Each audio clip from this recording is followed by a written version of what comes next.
It's Chelsea, It's Nina, and you're in the Critic's Kingdom. Hey, everybody. We are back again this week.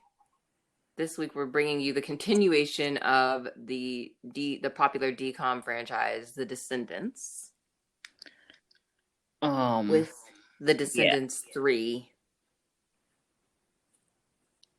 you can probably tell we're not super excited about that, but but it's third of the installment came out 2019. And I don't know, Chelsea, should we just jump right into the recap? Yeah, that sounds good. So we're starting off this one with Mal, Evie, Jay, and Carlos doing a little number of all about basically picking the next four kids that are going to go over to Oridon from the Isle. And they're like doing the whole process and walking through the streets and singing and talking, the usual. And they pick, Dr. Facilier, who is the villain from The Princess and the Frog, his daughter Celia. They pick two children of Smee, and they pick Dizzy, who is Drusilla's daughter from Descendants 2. They're like, these are the four that are going with us. And all the while, Mal is still a little bit worried because she's like, Uma's still on the loose. Because at the end of Descendants 2, she just went into the ocean as she's a squid, right? Or is she an octopus? I didn't count the tentacles. That's just not a thing that I was doing. I was Unclear sea monster praying that for it Uma to be is now. So, Mal's a little bit worried about that, but she's also excited because Ben has just proposed to her and now she is engaged and she is, officially about to become married into the royal family and become a princess. Queen, because he's a king. Oh right, I forgot that they had Remember actually that they made gave him him a the king, which throne makes no sense. We'll get into that. Yes, so at she's about to become 16. the queen of Oridon. So she's excited about that. So they round up the, four kids and they get them in the limo. And as they're leaving, Hades bursts out of nowhere and is trying to get through the barrier and he almost makes it. Everybody ends up getting, struck by him, including Mal, but then she turns into her dragon form and manages to overpower him, so the barrier is fine. But as soon as she gets back to Oridon, Ben and his parents are, pacing back and forth. They're like, oh my God, what are we going to do? Like, everybody's really nervous because they thought Hades was going to make it through the barrier and we can't have that and blah, blah, blah. And then Mal is like, oh, well, honestly, I think it might just be better if we just like close off the barrier like forever. and then Ben is like, what? Like, so fast the way they turn. His parents are literally like, Ben, you don't understand sociopolitics like Mal does. So we think she's correct. And so they're like, we're gonna do it, like, as soon as you guys get married, we're gonna close the barrier forever. And all the while this is happening, the engagement is happening too. And Audrey, who we met in the first film, and that was, the villainess, because she was supposed to be with Ben. She was, betrothed, some would say, to Ben from a young age. And Audrey is back and she's seething. She's like, this is supposed to be my life. I'm supposed to be the queen of Oridon. I don't know what's going on. This like white woman just popped up and here we are. So she gets really mad and decides to, sing a number into the Cultural History Museum and then steals the fairy godmother's scepter and then the crown from, I forget, Cinderella. Was it from Cinderella? I'm not sure. One of the movies, she steals the crown and she takes the scepter, but the scepter is really what has the power. So then she decides, I'm turning bad, so then her clothes change and she's like, I'm a bad girl now. And she just like, goes around and is like, I'm ready to wreak havoc. So at that point, Jane, who is now officially with Carlos, is about to have her birthday party and everybody's super excited. But then they realize that something isn't right because, again, Audrey has now turned evil and things are starting to change on Oridon. So Mal and Jay and Carlos and Evie are like, we need to do something about this. Like, this isn't right. So they don't even end up being able to go to Jane's party because they end up having a face off with Audrey where Audrey turns Mal into an old hag. And at that point, they're like, we need to go back to the Isle because we need some people to help us out. Like, we can't defeat Audrey on our own. We need to get Hades Ember. But obviously, Hades is not a fan of her right now because she's the one who defeated him and wouldn't let him go across the barrier. So they get back to the Isle, are immediately faced with Uma and her crew as soon as they get on the dock. And Mal has to be like, we got to figure something out because, like, we need to get rid of Audrey. Like, Audrey is just a danger to everybody, including people on the Isle. And Mal is like, well, the only way I'm going to work with you is if you promise that anybody that wants to go to Oridon from the Isle can go. So Mal is like, all right, bet, we'll do that. And she's like, I will do it, but like, just know that I don't really want to work with you, but that's like all I basically can do. But since she also has Dr. Facilier's daughter with her at this point, because they barely dropped off the kids when they realized that something was going wrong with Audrey, and they're like, we need Hades Ember. And the problem with Hades is he has a lair that nobody knows where it's at. And Dr. Facilier's daughter, Celia, is like, oh, well, I know where it is because I was his little errand rat. So then her and Literal Mal words. go, literally, her and Mal go into the lair, and Hades, like, they try to like fake out Hades, but he's Hades, so like that doesn't even work. And then we basically find out that Hades is Mal's father, which was like, okay. But he ends up giving them the ember. And he's like, fine, like you guys can, do whatever you want to do. And they have a little daddy daughter moment, kind of. Mostly it's a horrible song. And so they So leave. bad. They leave, and then but they're also teamed up with Uma and Harry, and Gaston's son, and now it's like, it's more people to face off Audrey. And they go to thwart her, and along the way, Mal and Uma actually start kind of getting along because they start defeating all these monsters that she puts in their way, and like getting out of this cottage that she locks them in, through the power of Hades and the Ember. So, they start getting really close, but then one time when they're on their way to the cottage where they think that Audrey is at, um, Mal basically ends up having to reveal that she was actually the one that said that they wanted to, who's pro closing the barrier. And she's the one who actually suggested it. So Emma's like, nah, girl, I can't fuck with that. She's like, we gotta go. We gotta split ways. Like, I can't be doing this. You told me that you were gonna let the girls free, and now you're saying you were the ones that were trying to enslave them in the first place. He's a Um, snake. Literally. So then everybody goes off on their own for like a second, but then Audrey, seeing that there's like a division in the group, freezes them, like, and turns them into stone. So they don't even move anywhere, and now it's just Mal, and her and Uma are the only ones that are still free. And they're like, all right, well, we got to figure it out because nobody's going to be able to beat her if we don't use the Ember. So they quickly, were like, all right, like, we'll figure this out together, but we just got to use this Ember together and defeat Audrey because that's what really matters. So, they get together, they, say the words with each other at the same time. And then Audrey is like put into a coma because it's so powerful against the scepter. And they manage to get her back to her room, but then nobody can wake her up out of the coma. So then they have to bring Hades over from the Isle in handcuffs to basically get Audrey out of the coma from the ember that he made. And he, manages to wake her up. But while he's, as soon as he does, everybody's like, oh, Audrey, you're immediately forgiven. Like, everything is fine. Oh my God, And she's like, I'm so, so sorry, everybody. Like, I cannot even believe I did that. And then, and Hades is like, this is such a double standard. Like, she literally fucked everything up for y'all. Like, for an entire, essentially a day or two, and like changed the world. But fine, like, I'm the one that has to suffer. And as he's leaving, he actually hands Mal the ember, but it sinks into her head that, like, yeah, no, that's not right, that like we're letting Audrey go just because we're thinking she's better than Hades is, like, is a better person.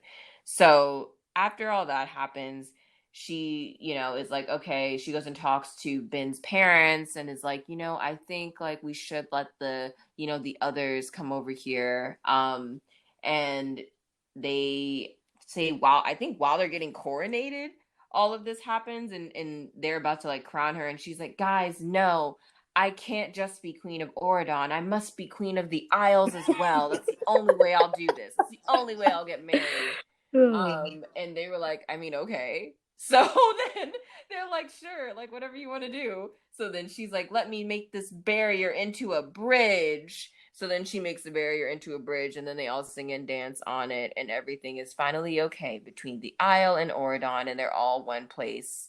Um, and that is basically the Descendants 3. And we'll be right back with the review. Okay, so for this review, this is going to be a controversial statement, but I literally just wrote down while we were watching this film, a literal bullet point on my page is I hate this. And I think that that is the most accurate way that I can just describe how I feel. I think that that rate's quite true.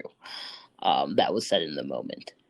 Yeah, I think more than the other films, this is one where I think they were trying to go outside of the Disney created lore, um, and went into mythology, which I know is one of your, bigger issues with it, like the inclusion of Mm, Hades and reducing him essentially to just being a villain rather than what he is, which is a god, according to Greek mythology.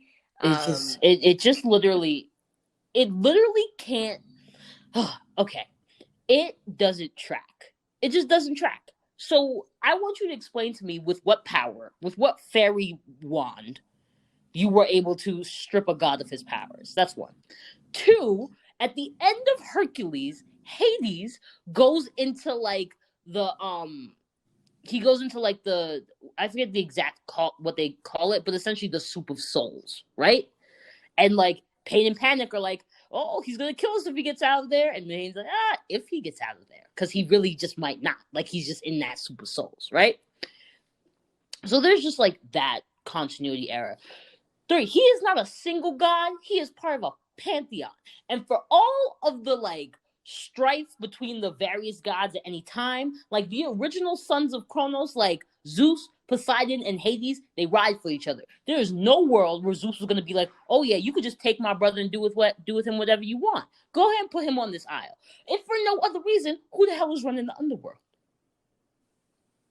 Just exactly. fundamental problems with that It whole plot line.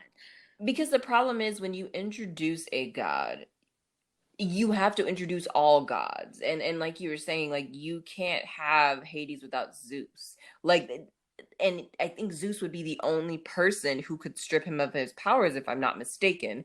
So I just have questions, and then if Zeus was also involved, half of this shit wouldn't be happening because he's over everybody. So it's like I don't like it's like you I don't we don't know why they chose to go that route when they really could have picked another Disney villain who might have fit it a lot better, and where you didn't run into an issue of lore versus a actual established mythology that's been Yeah. around for thousands of years, versus, again, now, Lord. this is not to say that Disney lore, it is based on Brothers Grimm, which has been around for, hundreds of years, but that's not holding a candle to Greek mythology.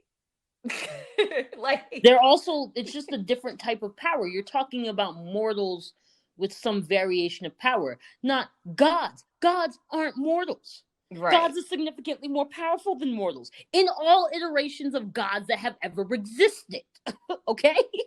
There's no, Exactly. whether it's Judeo-Christian or Greek or like Aztec, the gods are always pretty damn strong. So like Exactly.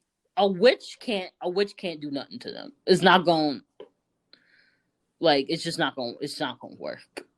And then also, I it don't didn't make understand. any sense that Mal is suddenly his daughter and she's not more powerful. Because it's like, we've all seen Hercules. Yeah. Like we know what this would look like. That would literally make her the female equivalent of Hercules. And Literal again, if demigod. that were the case, nobody could tell her shit because she would be she's the daughter of Hades. Like, And the whole what? and from jump, like when they got to Oridon, this whole story would have never happened. Because she would have got there and had power inside of her, right? Like, even the way that they do this thing where they reduce Hades' power to like the Ember, it's like that don't make no damn sense. He's a god. He has power inside of him. Like, that's not. Like, the moment she got to Ordon, she wouldn't have had to make no boy fall in love with her. She would have just rolled on up and been like, okay, I'ma smite all of you right now. And that would have been the entire film. It's like, this don't make sense. It's just such an odd choice, and I don't know. Like I truly don't know who did that, and also the way that they made Hades in this, like he doesn't even look right. Like he looks like the heat miser from, if you guys have ever seen that like 1940s version of Rudolph the Red-Nosed Reindeer. He looks like the blue version of him. Or like Um a sad protozoa. yeah, You it know? doesn't, he doesn't look proper. He's a like again, he is a god. And it was So just not ridiculous. done well as it could have been, because I actually would have had no problems had they introduced gods into this universe, but I also feel like it would have been a completely different thing because again, gods. Just don't make no type of sense. Again, we um really come back to like the laziness, or yeah, what feels like laziness in the crafting of these stories. it's just such a lack of care, because it could have been interesting to get into like the Greek mythology bit and like play around with that and been like, what are the descendants of these gods? Because there's more than just Hercules. I mean, if you guys have read even like pieces of anything from Greek mythology, you know all these gods did was sleep around. So like we could have did a whole thing on that, but I think that would have been a different type of descendants. So if we're being It would honest. have been a very, very. It probably wouldn't have been a decom. No, You know, no. that's why they have like Blood of Zeus and Percy Jackson. It's just Right, right. a Which whole is different exactly, it's a storyline. different sort of thing. But yeah, I don't know why they introduced that lore, and it we were both very, very confused by it. And then I think, something else that we kind of talked about was the fact that even in this one, they're still only picking 4 children, even though at this point Mal is basically the highest ranking person that a villain's child has ever been on Auradon. So there's really no reason for that. Like she keeps being like, we can't do it, but nobody ever says why, and she never It doesn't asks. make any Like, damn sense. It's literally, this turns into like, I don't know if you guys have ever seen there's a Brazilian show on Netflix called 3%, which is so good. dystopian. But Recommend. it's great. But it's literally like this film kind of read to me as like 3% meets the Talented 10th in the absolute worst of ways. It's like, even in the opening scene when they're doing it reads like a charter school lottery. Like, you just think they're reading off this is like, who are gonna be the kids that get to come? Like Dizzy gets an exception, or like she definitely is automatically on the list because of like her relationship with Evie. Is kind of messed up that 2 of the kids that they take are twins. So one family gets Yes. 2 slots. That's not okay. Like, That's not how that works either. it's all just so. It was so, we watched it. We were like, this doesn't.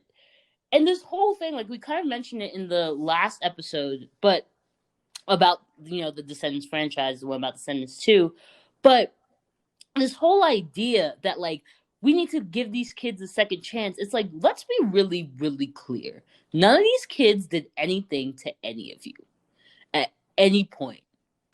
And like, and this whole situation where it's like you're like, all right, like let's prove with these 4 other children. There is a whole island of hundreds of kids that you personally say like are living these, like, in your opinion, horrible lives, and you literally have the opportunity to do something about it, and Mal turns on her people with the quickness, no hesitation, to the point where she has to lie to Evie about it, because when she mentions it to Evie before she says that she's the orchestrator of this horrible plan, Evie is like, oh my god, that's horrible. Those kids didn't do anything. They deserve a chance. Look at the chances that we have. Look at what we have become because we were giving an opportunity. They should be given an opportunity to. And Mel has to be like, oh yeah, girl, yeah, it's crazy. It's wild. She was probably like, Ben's mom suggested that. Belle. Yeah, Belle. Who knew? like, Um, like, what kind yeah. of nonsense? And then you absolutely, I don't care what you did to save them. You absolutely do not deserve to be the queen of that isle. You don't deserve to be queen of anything. You make horrible decisions, every time. And why is your mama still a lizard in a box? That is unacceptable. I have Everything so about this is many. toe up. The whole thing was just messed up because again, this goes back to when we were talking about in the Descendants too about like, them framing a child marriage. Um that's coming from both ends because they're both still actively in high school. Um and them becoming king and queen and that being like fine, but also just the idea that it's like now this white woman is literally about to be queen and then says, I can't just be queen of one. I need to be queen of both. And it's like, how about we just don't have kings and queens? We could also just do We that. could democratically elect somebody to be, over both of us, And it and would that might be probably better. be Evie, because she's the only character worth any damn salt in this whole situation. Oh, yes. So it it is truly a mess. And yeah, it was just a weird choice for them to also the continuity does not make sense if it was like you guys have worked so hard, you finally made it to, the other side, and then you're going to start rationing it out to people. Like and just be like only four of you at any given time, like it's draft day for the NBA. It Like all. Did you see the fate? Like, I mean, you guys probably have. But when we were watching it, like, I personally took note of like the anticipatory faces in the crowd. yes. Um, it was so sad. It was Because the so whole first because you're number like there are is literally essentially hundreds of them kids here. gathering everybody in the town Yeah, square. why'd you just send somebody send them a note, man? Let's toe up. There's a reason that Hogwarts did not parrot it out to everybody who got in every year. You got a Exactly. note. You got a letter. Don't make no damn sense. You could have called somebody with the magic mirror and just let their family know that you were coming to get them. That would have been fine. Yeah, yeah. No, that part was so cringy and so bad. Would also just still like to note in this one that nobody else has character development again. And it's just like, especially at this point, like Jay has like I don't know what happened with his character. Like I feel like we at least were trying to get something on the first one, but by the third one, he is literally like a shell of a character. Like he's literally just there for looks, and like in this one he starts really connecting with Gaston's son. Um but that's it. Like we just see them kind of bonding over grapes, and that is And that segues is to something literally else, all the though. character development that Jay gets in this entire film. Like we don't have anything else. He doesn't even play. He doesn't even fence in this one. Like it's just I don't. Again, like we were saying in the first one, there's just such a lack of care with everybody except for Mal, and then again putting Audrey, the woman of color, as the villain for the second time. And then Uma is not Uma. The thing with Uma is she just didn't like Mal from Jump because Mal used to make fun of her. Fine, valid. But now that Uma is older, she also realizes like, wow, I need to like take up the mantle for my people on the aisle, and like I want everybody to make it. Yeah. Like that's literally how she is, and that's why she makes the deal with Mal where she's like, the only way I'm gonna help you is if you promise you're gonna set the girls free. And Mal lies to her about that.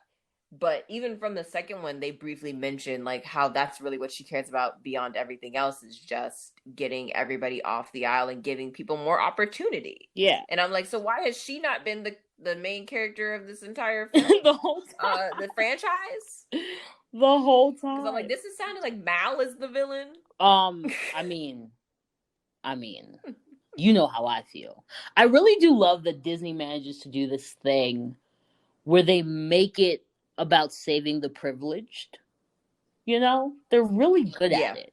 And I like that. I do like that. What kind of comments on? She's like, why should we save Ordon? Like, this is literally an Ordon problem.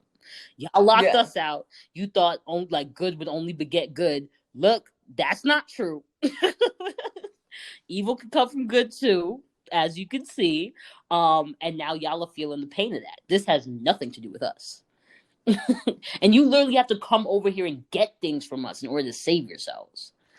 But yeah, I really do love how like it's a movie about saving Oradon, the land of opportunity, all of this stuff. When it's like, it's only all of that because you have actively stripped people that you don't like or that you have an issue with of their abilities.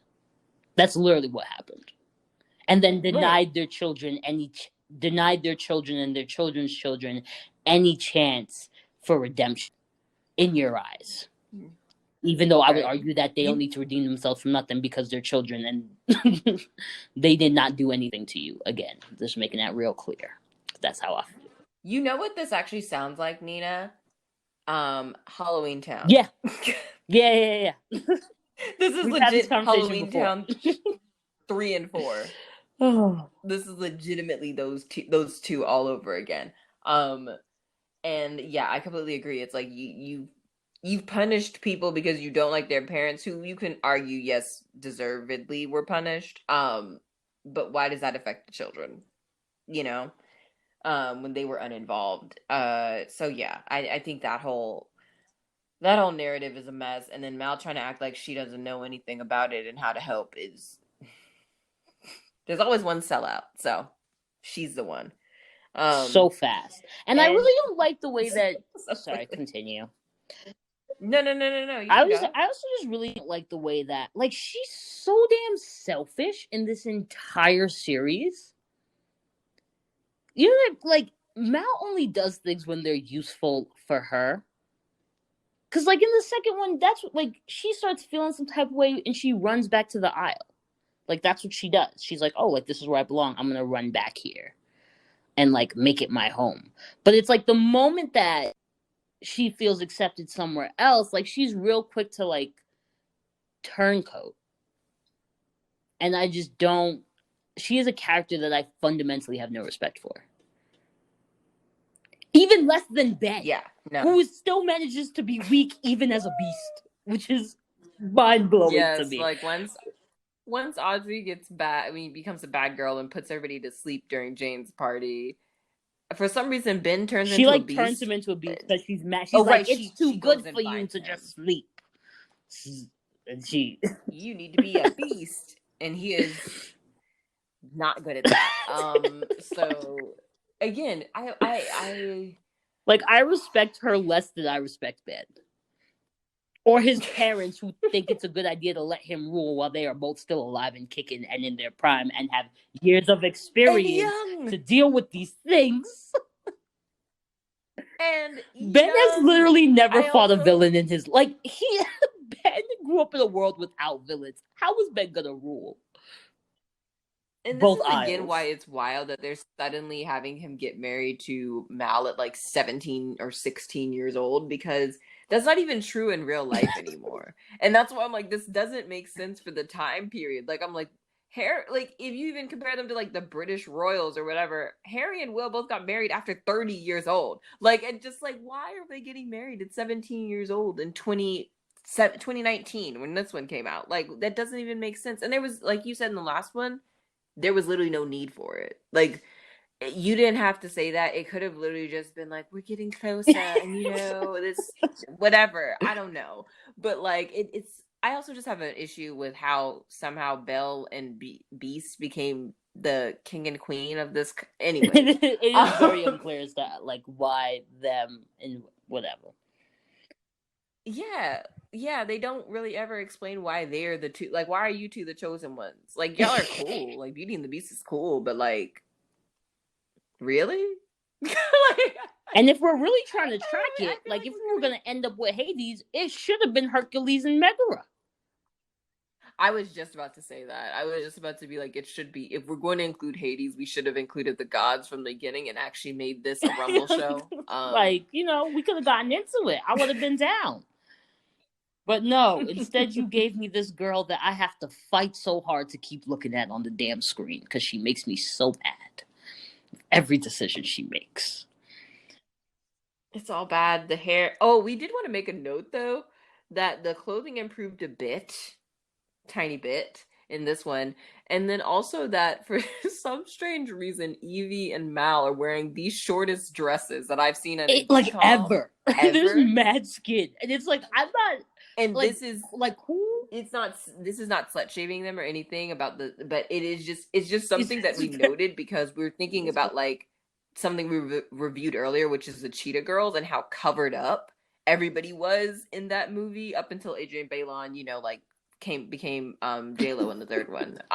Which is probably a thing of like they but probably did do something of like if we're gonna do. I imagine that, and I think you mentioned this too, Chelsea, that it's something in their contracts of like if they're gonna be however old they are, probably in their 20s, doing this kid show, like they're gonna get to choose their wardrobe. And like yeah, that was no, like that the definitely came in consolidation.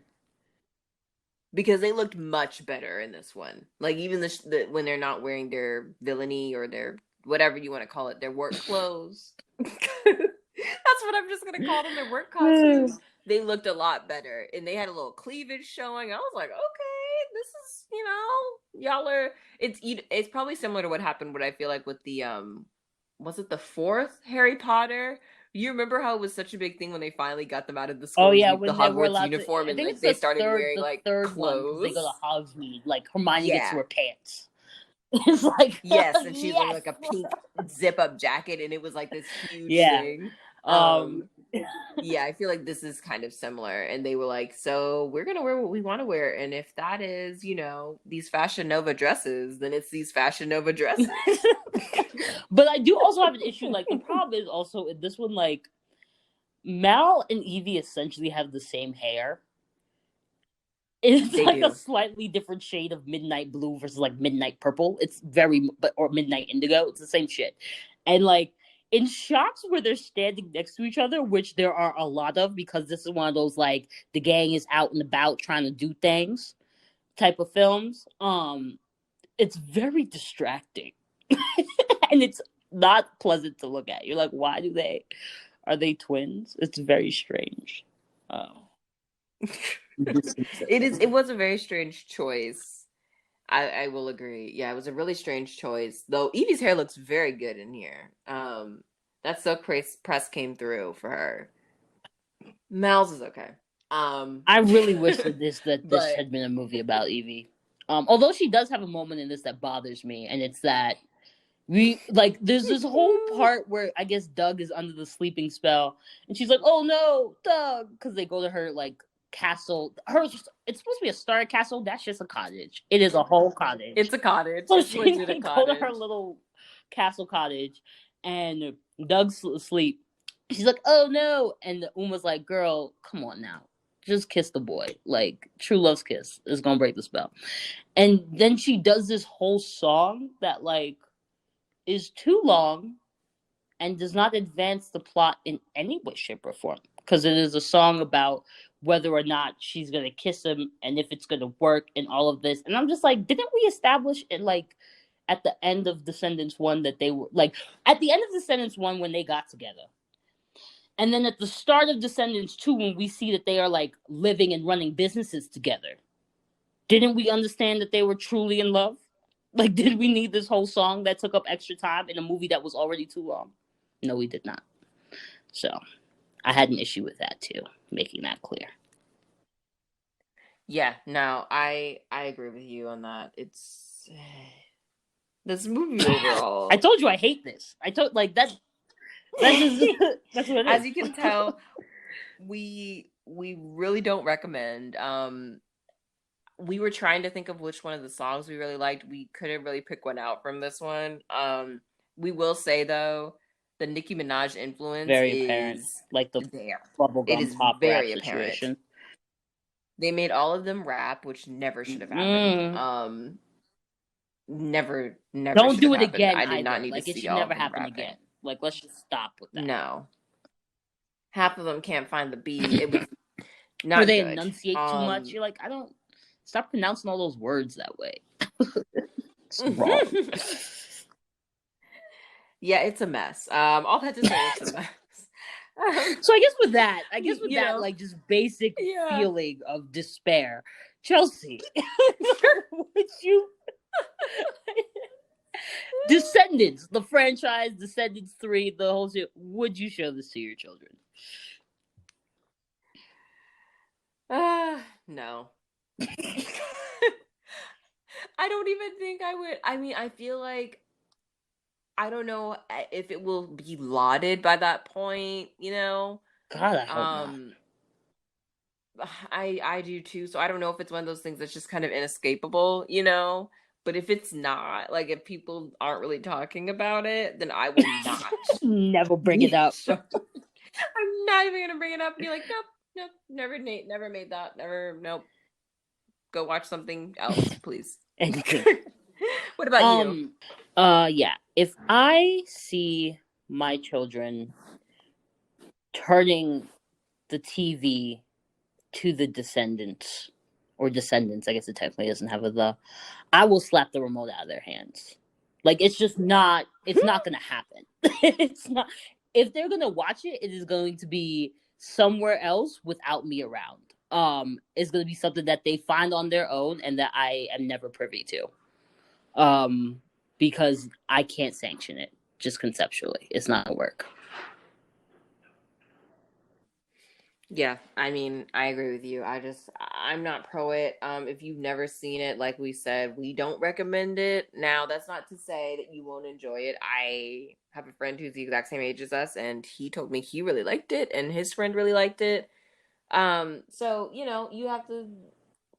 I'd say the first one, if you really want to watch, the first one wasn't too bad. In So, retrospect, sure. like Yeah, in retrospect, sure, comparatively. give it a spin if you don't mind, you know, spending 2 hours doing that. But we don't really recommend it for people. Obviously, if you're younger and you grew up with it, you're gonna have a very different take. I will say that. So, but for us, as as where we are in life, we did not really enjoy Yeah, it. and can't with good conscience recommend it to our listeners. Yeah. So I think with that, guys, let us know what you think. And we'll catch you next week. Bye. Thanks for listening to this week's episode of The Critics Kingdom. Don't forget to follow us on Spotify and SoundCloud so you can stay up to date, as well as interacting and letting us know what you guys think on social media. You can find us on Twitter at Critics Kingdom and on Instagram at The Critics Kingdom. We're excited to talk to you again next week.